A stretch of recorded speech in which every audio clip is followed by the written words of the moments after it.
Oke, sesuai thumbnail dan judul, kita langsung masuk ke langkah yang pertama, yaitu kita di sini memanggil pasukan kita, yaitu kita mengimport library. Pertama kita panggil dulu alat-alat ajaib yang akan kita gunakan nanti, yaitu ada tiga. Yang pertama dari TensorFlow dan Keras. Ini adalah kotak perkakas utamanya buat bikin si AI.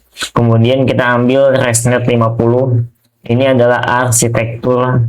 Dia itu bentuk otak yang udah pernah belajar dari jutaan gambar di internet. Jadi dia udah dilatih sama seseorang kelompok besar. Jadi kita tinggal pakai otaknya aja untuk mengenali data-data baru. Jadi dia nggak usah dilatih lagi. Jadi cepet latihannya. Tetap kita latih dengan data baru. Cuman jadi dia itu mengingatnya lebih cepat belajarnya karena dia udah tahu polanya. Udah pernah melihat di masa lalu. Sama seperti kita nih manusia. Kalau kita udah pernah tahu polanya seperti apa ya, kita juga bakal cepet kan belajarnya. Nggak bedanya kalau kita melihat PC dan juga laptop. Itu kan beda bentuk, cuman kan tetap sama polanya tuh. Gitu. Kemudian ada Matplotlib. Ya, ini khusus buat gambar grafik nanti biar kita bisa lihat nih CI evaluasi di akhirnya dia bagus apa enggak yang udah kita latih. Seperti itu. Ini adalah langkah pertama, yaitu kita menyiapkan banyak pasukan alat-alat di dapur. Kita yang pertama ini menginstal Streamlit yang nanti dihubungkan ke namanya Ngrok. Nah, Minsky ini supaya kita ya nggak banyak aja di sini nih, nggak banyak loadingan. Kemudian di sini kita mengimport. Tapi teman-teman Streamlit udah paham kan ya? Streamlit itu fungsinya buat nanti ketika udah jadi kita pengen menampilkan demonstrasinya lewat website seperti itu. Jadi kita nggak perlu lagi bikin banyak codingan, jadi tinggal lewat Python aja di sini udah jadi. Kemudian di sini kita mengimport TensorFlow. Ada TensorFlow dari Keras, yaitu kita mengambil dataset dari Cifar 10. Cifar 10 itu seperti ini.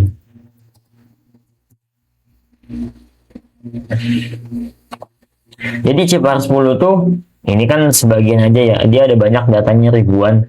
Cifar 10 tuh datanya pixelnya tuh 32 dikali 32. Sedangkan yang kita pakai ResNet ini, dia akan berfungsi kalau si gambarnya itu adalah 224 dikali 224. Nah, nanti kita bakal modif ya supaya si 32 dikali 32 itu berubah menjadi 224 gitu.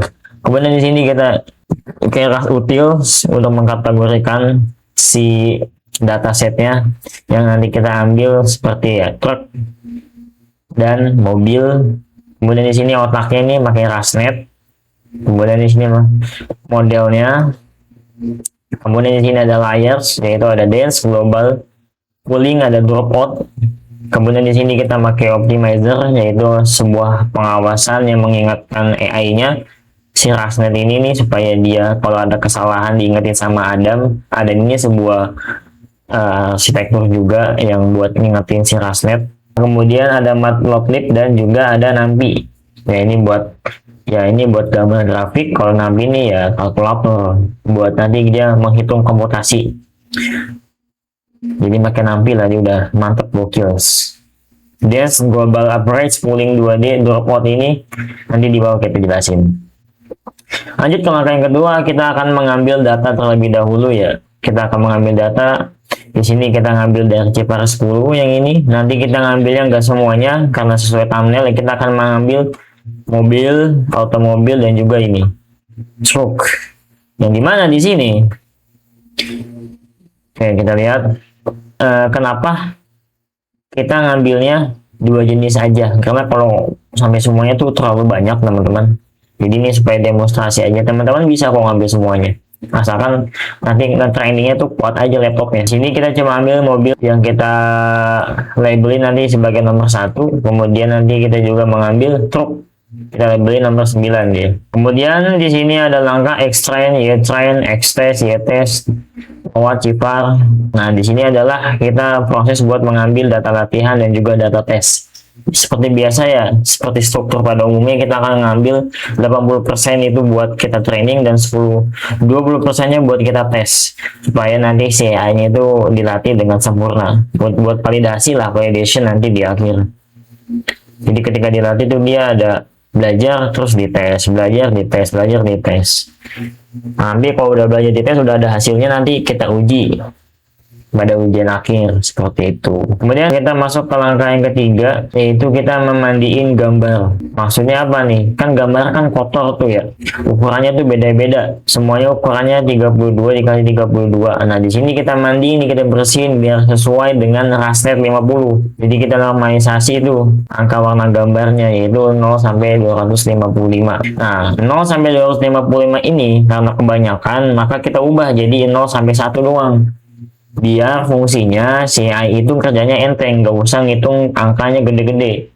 Jadi sama aja hitungannya tuh. Misalkan 255 itu kita representasinya sebagai 1, ya kan, kemudian 0 itu ya sebagai 0, dan nanti di tengah-tengahnya itu misalkan 150, berarti dia 0,5. Itu representasi aja supaya E-nya tuh nggak banyak ngitungnya dan dia bisa kerja lebih cepat. Nah, di sini bagian yang kedua itu adalah resize 224 dikali 224 sesuai dengan si rasnet yang dia ya segitu. Emang matanya cocoknya buat ukuran segitu. Kalau 32 dikali 32 ya kecil banget, dia itu nggak bisa ngelihat. Kemudian di sini ada one hot encoding. Nah, kita ubah labelnya di angka 0 dan 1.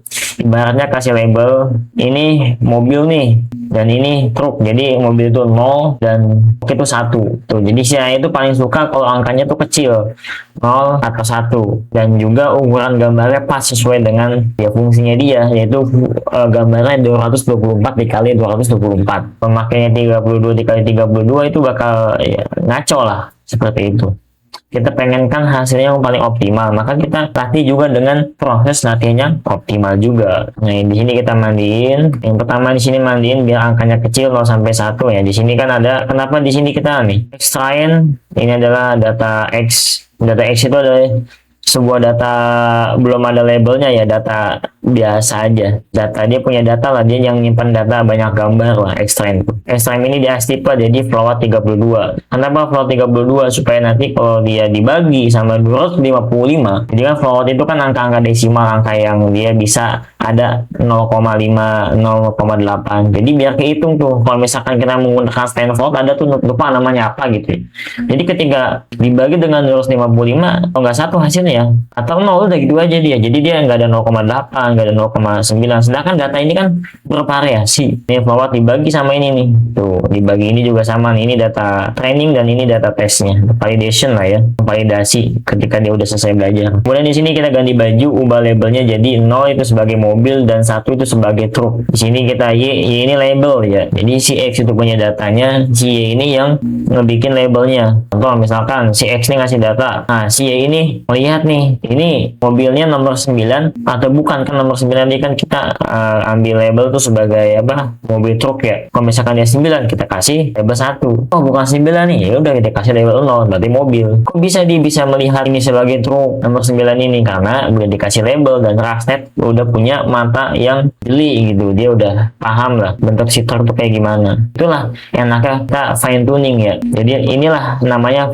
proses transfer learning. Jadi kita mentransfer pemahaman lama untuk pemahaman yang baru. Kayak kita nih, kita kan sekarang hidup sebagai manusia ya. Kita hidup sebagai manusia. Kita sekarang waktu kecil ya, waktu kecil tuh kita ngelihat ada mobil truk. Mobil truk tuh bentuknya misalkan warnanya kuning. Ketika kita udah besar, kita main ke perusahaan, ternyata wah, ini kok mirip sama truk ya, banyak sama. Cuman dia agak besar kayak Evergreen, kayak Tronton. Itu kan termasuk truk juga, itu kan agak besar. Itu kan ya transfer learning namanya. Kita mengingat dulu pemahaman yang lama. Oh, dulu pernah melihat. Jadi proses belajar itu cepet. Kalau bukan transfer learning, dia ya udah melihat mobil baru, oh ini mobil baru, lama dia belajar. Oh kayak gini bannya ya, oh kayak gini baknya. Kalau dia udah tahu kan, oh iya ini mah sama polanya, cuman dia lebih gede doang, cuman beda bisnya doang gitu. Jadi cepet. Itu namanya transfer learning. Di sini ada one hot encoding biar ayah nggak bingung. Jadi ini kita kasih kategori kayak tadi. Kategorinya di sini ada 2 ya, yaitu kan tadi 0 itu mobil, 1 itu truk. Y kita kasih kategori, di tes juga sama, kita kasih kategori label ya, itu label. Kemudian di sini kita sesuaikan ukurannya. Di X kita sesuaikan, nih X kan data mentahnya tuh ya, data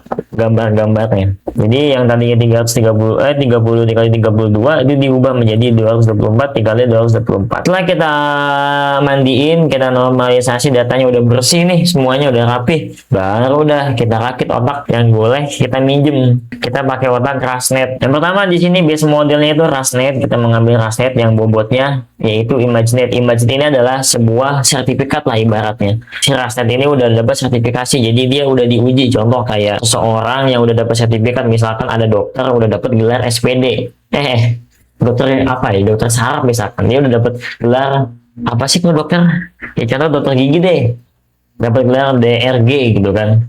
Ketika ada orang yang penyakit sakit gigi atau sakit apa, pasti ke dia karena dia udah terpercaya punya sertifikasi. Nah ini juga sama nih, kalau suatu computer vision, otak computer vision udah ada aplikasi ImageNet, itu udah bagus karena ImageNet itu udah banyak banget ya, dan juga udah terpercaya, udah banyak banget ngelatih data besar lah. ImageNet itu data besar, teman-teman bisa cari nanti. Kemudian di sini include-nya top yaitu false ya, include top false. Kemudian include shape-nya yang tadi itu 224 dan di sini ada gembok. Nah gemboknya itu fine tuningnya ya, awal kan saya taruh ini kan false ya, itu akurasinya nggak sampai 90, sampainya 60% doang. Makanya di sini saya ganti menjadi true supaya dia itu lebih terbuka lagi, supaya dia tuh nggak cuma nonton doang tapi dia mengambil data lama dia. Akhirnya kalau ini saya ganti menjadi true, dia naik akurasinya menjadi 90%. Kalau ini diganti jadi false gini, itu dapat 60% doang, yang dimana kalau 60% tuh ya tahu sendiri lah, nilai KKM aja kalau sekolah minimal ya 78 bos. Ini 60% ngapain? Jelek. Oke, di sini ada tambah topi baru yaitu sebagai nanti dia yang menjadi orang yang mengeksekusinya atau yang mengatur otaknya. Yang pertama di sini ada base model output. Kemudian yang kedua di sini ada global average pooling. Kenapa pakai global average pooling? Yaitu dia adalah orang yang meringkas yang udah didapat sama profesor si Rasnet, si guru hebat Rasnet ini, si otak hebat Rasnet ini. Jadi dia yang ringkas tuh data-data yang udah diambil. Kemudian si Dance ini adalah yang mensortir nih, ya data-data yang diambil ini udah bener nggak sesuai sama label. Misal yang diambil ini adalah nomor 1 yaitu mobil, dan yang diambil ini nomor 9, berarti kan bener tuh. Nah kalau misalkan dia yang ngambilnya nomor 3, 2 yaitu data, misalkan data pesawat, gambar kucing, kan Rasnet ini kan ada menyimpan banyak otak. Kan si data cifar ini kan ada banyak ya tuh, ada bird, cat, deer. Jadi kan kita ngambilin cuma ini doang nih, otomobil sama si truk. Jadi si Dance itu fungsinya buat ya ini. Selain ini dia nih dibuang nih, kalau ada data ini nih di-skip nih, dibuang nggak dipakai. Jadi yang cuma diambil ininya aja. Terus di sini ada dropout. Nah dropout ini adalah bagian akhir. Bukan, dropout ini adalah bagian akhir ya. Dia yang ngasih saraf kesempatan buat kerja. Maksudnya paham nggak? Jadi ada 128 saraf yang di sini yang dipakai ya. Jadi biasanya kan ada saraf yang nganggur tuh, ngandelin saraf yang pintar doang. Oh, misalkan gini, ada 128 orang. Terus misalkan ada 100 orang yang jago, berarti yang 28 orang ini ngandelin. Ya udah biarin lah 100 orang ini aja yang kerja. Toh dia yang kerja aja, kita masih dapat gajian. Nah kalau misalkan si nggak makin dropot ini, nanti hasilnya bakal lemah dia di data yang baru, di data yang belum pernah dia lihat. Nanti tiba-tiba misalkan 28 orang ini disuruh kerja menggunakan data yang baru, dia pelongo, apa ini ya, makanya kita dropot. Jadi ya sampai ya ada orang yang nganggur, jadi di shift di barat kalau di PT tuh shift 1 nih segini nih yang kerja gantian, jadi semuanya tuh dapat kerjaan gitu. Kemudian di sini ada output Dance.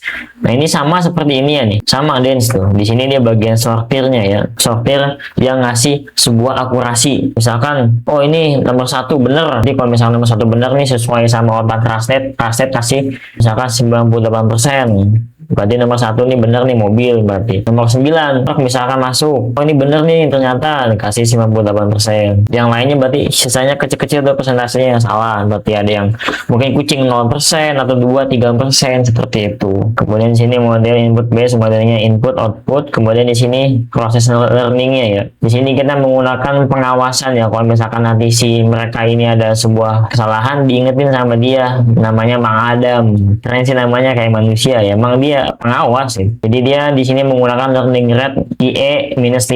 Nah, learning rate itu adalah dia pengawasinya pelan-pelan, ingetinnya tuh pelan-pelan. Makanya 5 di sini ya. Jadi jalannya pelan-pelan, belajar pelan-pelan. Kalau misalkan dikasih 1 bisa aja, cuman kalau ngebut banget kalau 1 tuh. Jadi si Adam ini cepet. Kalau misalkan kasih 5 kan ya ibarat nih kalau misalkan barang ya dia quality-nya. Bagus gak nih barang? Bagus, oke. Kalau nggak bagus reject. Nah, kalau misalkan dikasih 1 kan cepet tuh kerjanya. Ya udahlah ngejar jam tayang. Ibarat kalau film ngejar jam tayang kan sama film yang dia lama bikinnya kan beda kualitasnya gitu. Di sini ada loss dan juga memakai matrix. Nah, disinilah kita melatih apa ya, ujian akhir lah ibaratnya ya, melatih plus ada ujian akhirnya. Nih, di sini kita sekolahin AI-nya, yaitu kita training. Sekarang waktunya belajar. Kita kasih lihat gambarnya berkali-kali. Di sini saya kasih waktu 10 kali atau 10 epoch bahasa di sininya ya, si Python-nya. Si AI ini bakal belajar lihat bentuk bodi, roda sama besar kendaraan. Nah, seperti ini dia history model fit-nya, yaitu extrain, yaitu dia gambar mentah, kemudian dia gambar labelnya, kemudian kita kasih validasi validation ya 0.2. Validation itu adalah setelah dia udah belajar nih 10 kali putaran, dia belajar 80%, kemudian nanti di validasi itu udah validasi 20%. Jadi nanti kan dia ada data tuh, misalkan datanya data truk dan mobil kan ada banyak. Di sini kan ya di sini cuma segini. Ibarat mobil tuh ada 1000 atau 1000, nanti dia nggak semuanya dikasih 1000 di data latih sama dia tuh. Jadi cuma dikasih misalkan 800, jadi 200-nya dia buat validasi itu, ngetes lah. Di sini epoch-nya 10. Kenapa kita pakai epoch 10?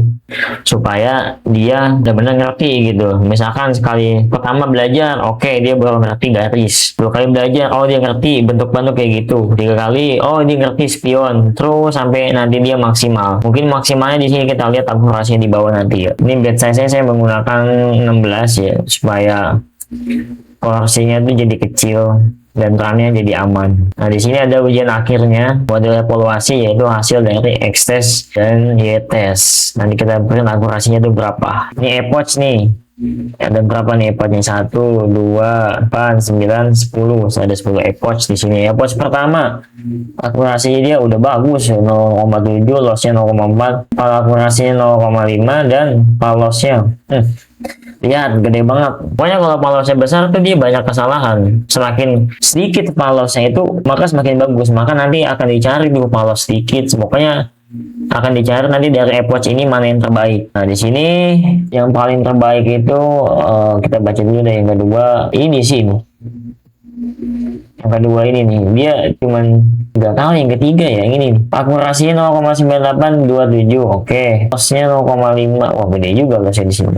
Ini buat data training. Ini data tesnya 0,9. Nah, ini bagus loss di tes nih. Ini maka yang dipakai nanti. Dan di sini hasil akhirnya adalah rata-ratanya itu adalah 96,50%, alias besar sekali. Dapat 80 itu udah bagus. 80 itu udah bagus banget. 75, 78 itu juga udah bagus. Ya ibarat kalau ujian tuh udah standar KKM lah. Baik dapat 96. Good. Nanti kita lihat ya hasil tesnya. Oke, yang terakhir ini kita menyimpan menyimpan data yang udah kita latih tadi ya. Ini kita menyimpan historinya. Nanti kalau kita mau membuka lagi history itu pakai ini kodenya. Tapi kalau misalkan di tengah-tengah itu berhenti ataupun apa ya, ketika disambungin ke Google Drive itu dia ini nih, kalau kamu takut tiba-tiba putus gitu kan internetnya, mau David belum selesai, kamu bisa pakai callback ini, akan mencari history. Nah, ini nih nanti kita jalanin juga nih historinya. Buat di sini terakhir adalah kita akan melawat ya data yang udah kita latih tadi. Di sini kita lewat Google Drive-nya, si record dan ResNet-nya. Kemudian di sini kita simpan modelnya yang udah jadi. Modelnya itu namanya Reset 50 Kartruk ya, sebagai label yang kita bahas sekarang. Kemudian di sini melawatnya menggunakan Google Drive, dan di sini kita lihat sebuah akurasi ya. Akurasinya ini sama kayak tadi, bukan yang ini. Kita lihat detail evaluasi nih, hitung akhir ujian yang tadi udah kita lakukan. Nah, yang ini nih, yang ini nih, tapi ini merah karena ini kan ya udah dari kemarin udah jadi ya, jadi ini mau dijalanin lagi ya, namanya lupa di save historinya. Ya udah dia bingung mau bikin grafik kayak gimana, makanya di sini saya tambahin codingannya nih, supaya nanti ketika udah selesai itu historinya disimpan Nih yang ini nih. Pertama saya lupa nggak nyimpan history yang ini nih. History ini disimpan supaya nanti kita bisa lihat grafiknya. Tapi alhamdulillahnya saya udah meng-SS, udah memfoto, udah menjadikan dokumen. Sorry bukannya itu.